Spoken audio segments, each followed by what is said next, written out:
dal twice or thrice, then soak in water for half an hour. Then drain the water. Transfer the dal in a pressure cooker.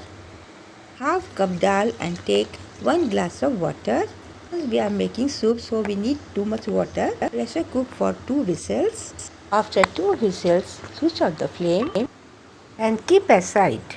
In a bowl, add 1 tablespoon oil, half teaspoon haldi powder, half teaspoon Kashmiri red chili powder or as needed. Then add half teaspoon coriander powder, half teaspoon roasted cumin powder, half teaspoon hing, 1 teaspoon ginger garlic and green chili paste,